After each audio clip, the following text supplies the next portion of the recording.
How to remove all likes on Instagram at once. Hello guys, this is Atticus and welcome back to another tutorial video.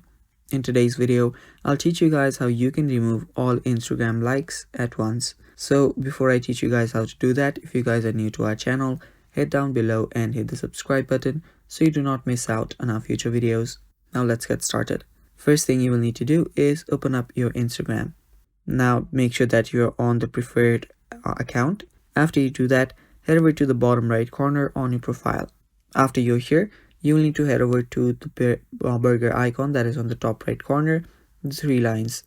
Tap on it, and after you're there, you should be on your activity. It's under how you use Instagram.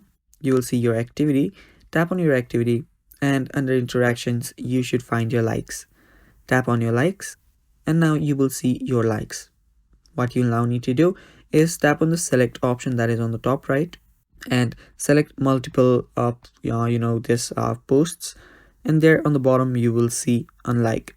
Now you can select each and every one of these posts, tap on unlike, confirm that, and you're basically good to go. Now you have no likes remaining. So that is how you can remove all Instagram likes at once, guys. Thanks for watching, stay tuned for more, and bye bye, take care.